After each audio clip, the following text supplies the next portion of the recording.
আজকে সকাল থেকেই বনকুল বাজার বন্ধ করে দিয়েছে তিপ্রামাতা দলের কর্মী সমর্থকরা, এমন একটা খবর শোনা যাচ্ছে। এ বিষয়ে কি বলবেন? এটা আমার কাছেও বিভিন্ন জায়গা থেকে খবর এসেছিল, কিন্তু আমরা পুলিশ বনকুল বাজারও ছিল, আমরা খবর নিয়ে দেখলাম। অ্যাকচুয়ালি আজকে তো বনকুল বাজার না, দুটা উপর বাজার নিচের বাজার, আজকে বাজার দিয়ে না। বাজার দিয়েতে সব দোকানপাট খোলা থাকে, এমনিতেই বাজার দিয়ে সারা দোকানপাট বন্ধ থাকে, এক দুইটা হোটেল বা দুই একটা দোকান খোলা থাকে।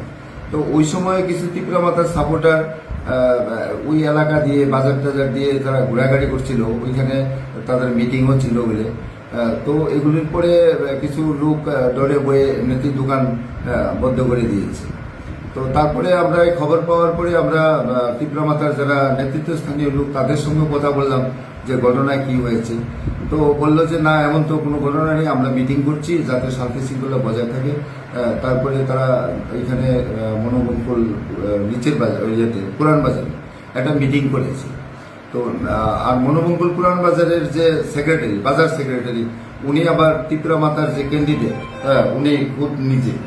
তো সেখানে উনি আমাদেরকে আশ্বস্ত করেছেন যে তাদের উপর থেকেও নির্দেশ আছে যাতে কোনো ধরনের শান্তি শৃঙ্খলা ভঙ্গ না হয়, এবং যারা দোকান দুই একটা ছিল বন্ধ করে গেছে তাদেরকেও আমরা যোগাযোগ করতে চেষ্টা করেছি, বলেছি। তো তারা বললো যে না, আমরা বিকালবেলা দোকান খুলবো।